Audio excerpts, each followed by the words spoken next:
Vamos conhecer uma história incrível que pode não ser tão conhecida quanto as de Davi e Golias, ou Daniel na Cova dos Leões, mas é igualmente fascinante. Estamos falando de Benaia e o egípcio, e Benaia e os arielitas de Moabe. Se esses nomes não lhe são familiares, você não está sozinho. Benaia é um personagem não tão reconhecido nos círculos cristãos, mas deveria ser. Mas antes, gostaria de convidá-lo a se inscrever em nosso canal e comentar de onde você está nos ouvindo e como está se sentindo hoje. Davi, o grande rei de Israel, era conhecido por suas habilidades como guerreiro, seu carisma como líder e sua estratégia brilhante. No entanto, o sucesso de Davi também dependia fortemente do apoio de outros homens notáveis, como nos revela explicitamente a Bíblia em 1 Crônicas 11, versículo 10. E entre esses homens, Benaia se destacava como o maior de todos. Quando Saul faleceu e Davi chegou a Hebrom para reivindicar sua coroa, diversos valentes guerreiros das tribos de Israel estavam prontos para apoiá-lo. Eles se armaram e se prepararam para ajudar Davi a assumir seu lugar como rei, mesmo que Saul já estivesse morto. O motivo? O temor de que os apoiadores, ou oportunistas, de Saul pudessem levantar uma oposição armada. O que torna essa história ainda mais intrigante é o fato de que vários milhares de levitas estavam entre esses guerreiros. Isso pode parecer estranho, pois os levitas eram frequentemente associados ao sacerdócio e ao serviço religioso no tabernáculo e no templo. No entanto, a Bíblia não proibia explicitamente os levitas de prestar serviço militar, embora geralmente não fossem incluídos em censo militar. Aqui está o ponto surpreendente. Joiadá, um sumo sacerdote e, mais importante, o pai de Benaia, escolheu se juntar a essa força militar e trouxe consigo 3.700 homens. Isso nos leva a questionar a relação entre os levitas, a religião e o serviço militar naquele contexto. A Bíblia não nos fornece detalhes precisos sobre como Benaia conheceu Davi ou quando ele se juntou às fileiras do rei, mas podemos especular. Benaia provavelmente era apenas um jovem quando testemunhou a coroação de Davi em Hebrom.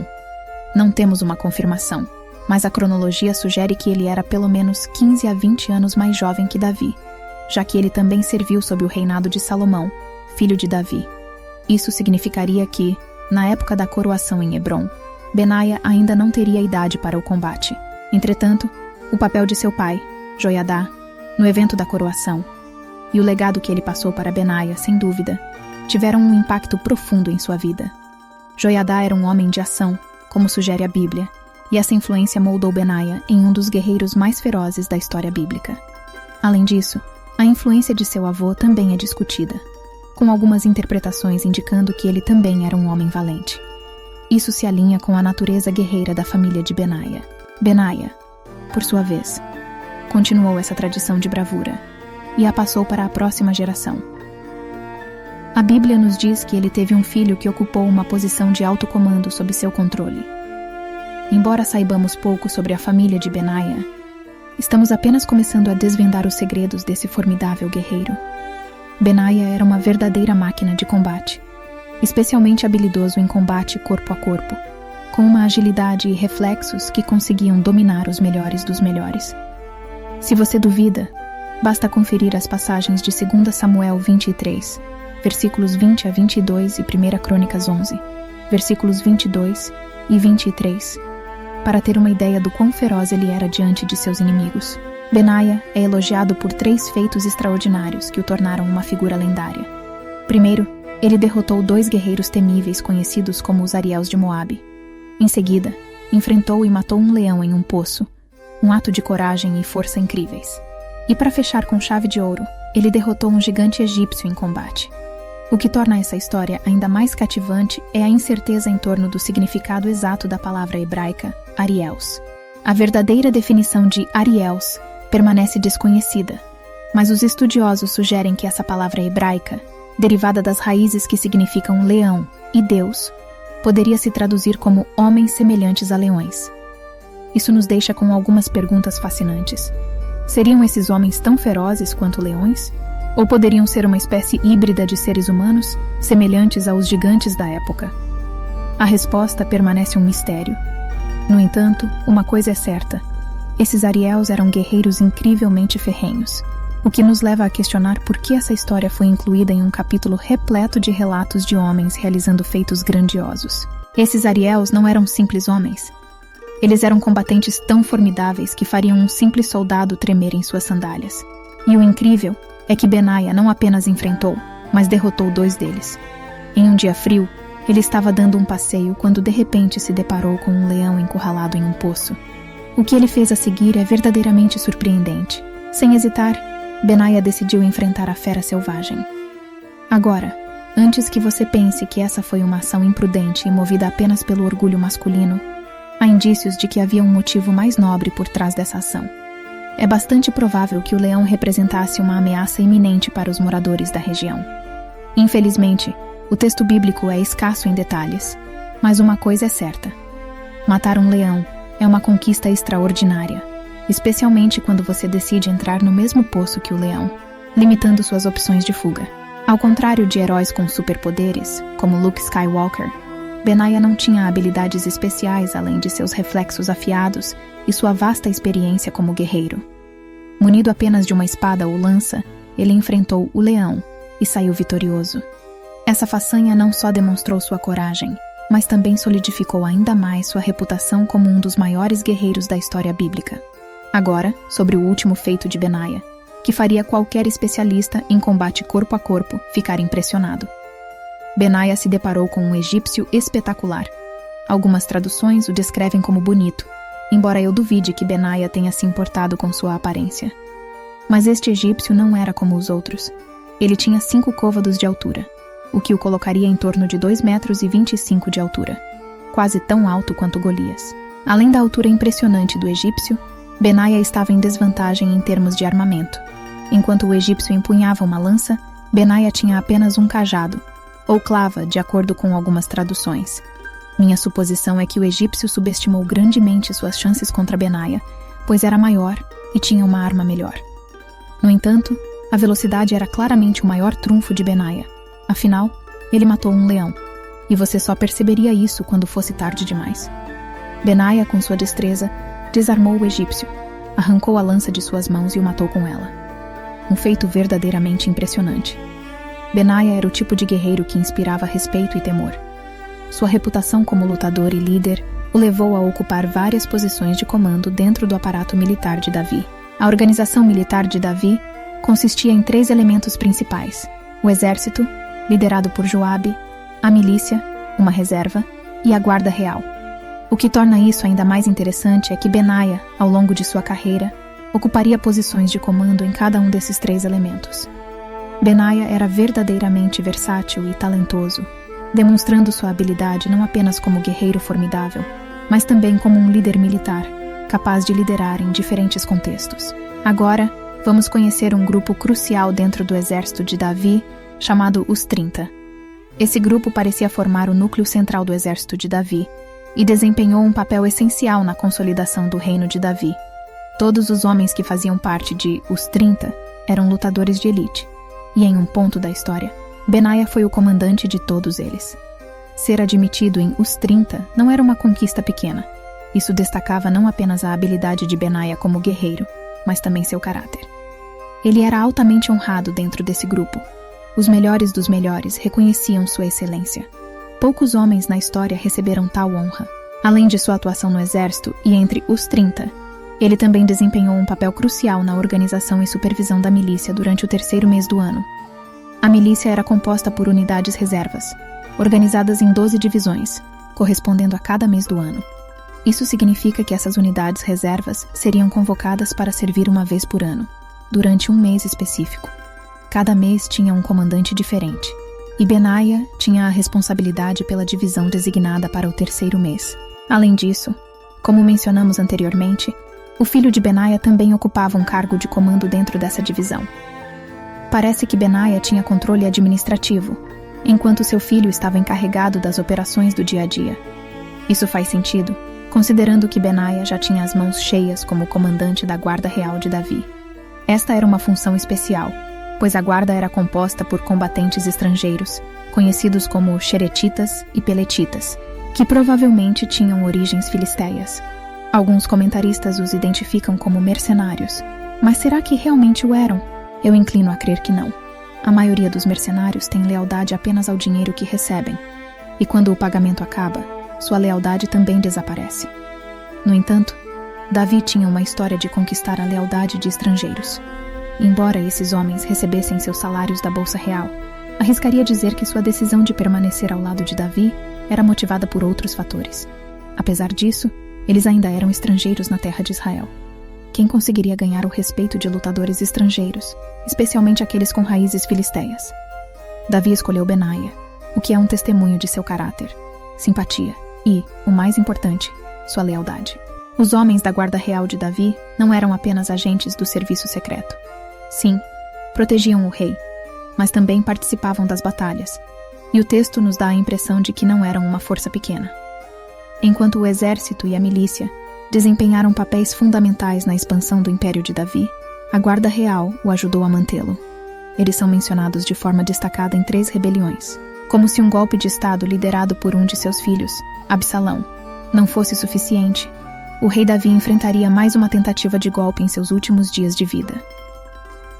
Em 1 Reis 1, versículos 5 a 10, descobrimos como seu filho Adonias tentou proclamar-se rei, aproveitando-se do estado frágil de seu pai. Adonias conseguiu angariar o apoio de altos oficiais militares, de um dos principais sacerdotes e da maioria de seus irmãos. Essa reviravolta dramática na história de Davi testou sua liderança e a estabilidade de seu reino.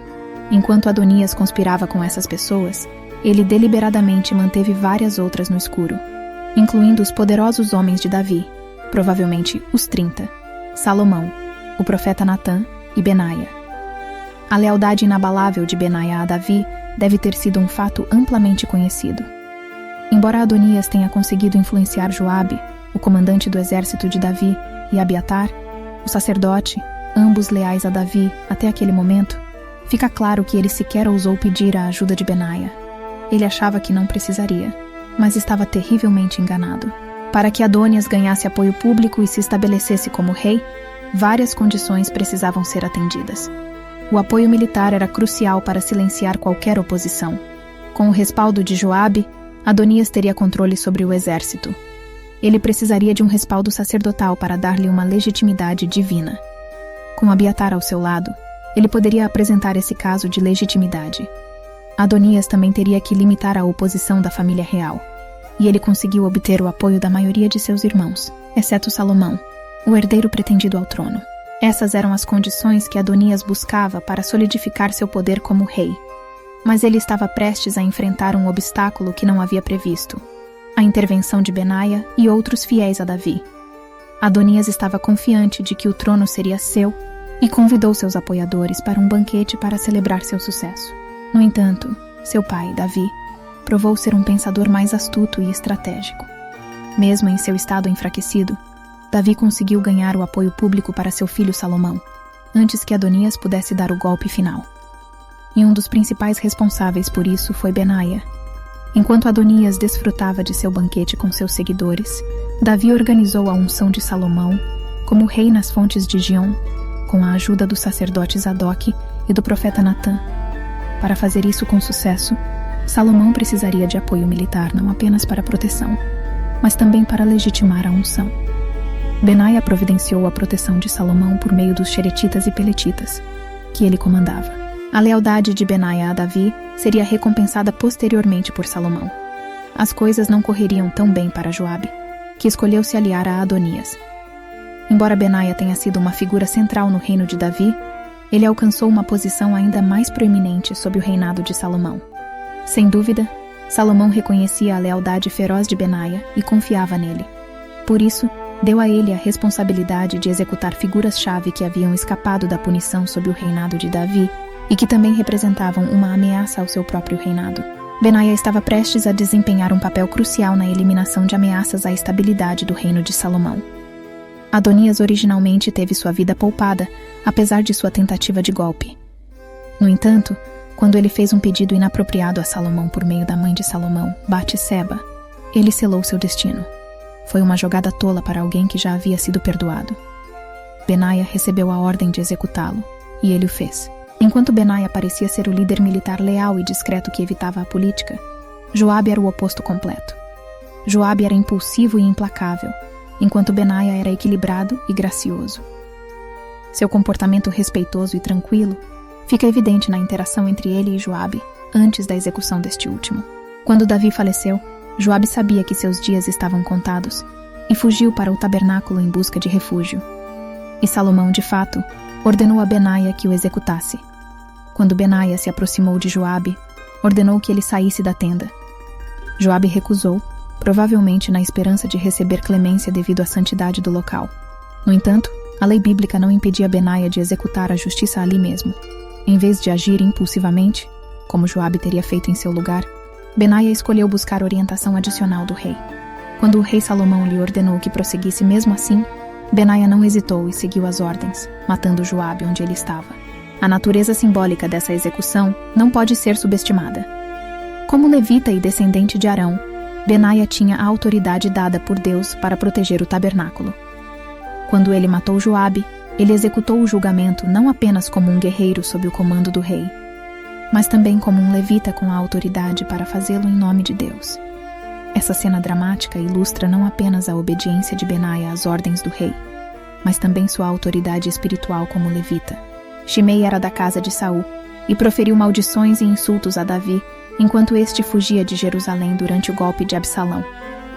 Ele não apenas murmurou sua desaprovação, mas atirou pedras em Davi, o rei, e seus valentes homens enquanto passavam por ele. Abisai, um dos 30 e irmão de Joabe, ofereceu-se para eliminá-lo permanentemente, mas Davi o deteve, poupando Shimei. A lealdade de seus homens foi o que os manteve contidos. Quando Davi retornou a Jerusalém, Shimei implorou por sua vida. Davi, sempre misericordioso, prometeu deixá-lo viver. No entanto, Salomão não foi tão paciente. Sob o reinado de Salomão, Shimei ainda tinha certos privilégios, mas recebeu instruções específicas para nunca deixar Jerusalém. Aparentemente, Shimei teve dificuldades em seguir essas instruções, pois montou um jumento para perseguir 2 servos fugitivos. Isso foi o suficiente para Salomão buscar vingança em nome de seu pai. Mais uma vez, Benaia foi encarregado de executar o julgamento. Benaia desempenhou um papel fundamental na consolidação do reino em nome de Salomão. Ele era claramente o único indivíduo em quem Salomão podia confiar incondicionalmente, e ele o recompensou por isso. Portanto, Salomão o nomeou comandante do exército no lugar de Joabe. Esta é a última vez que ouvimos falar de Benaia no registro bíblico, o que por si só é provavelmente um testemunho de sua liderança. O reinado de Salomão foi relativamente pacífico em comparação com o de Davi, e eu arriscaria dizer que a liderança de Benaia pode ter desempenhado um papel na manutenção desse estado de paz. A contribuição de Benaia para a estabilidade e prosperidade do reino sob Salomão é um testemunho de sua habilidade e lealdade como líder militar. Fiquem conosco para mais histórias fascinantes da Bíblia e personagens notáveis como Benaia. Até a próxima. Que a presença de Deus seja uma constante em sua vida, trazendo bênçãos, alegria e amor. Deus os abençoe.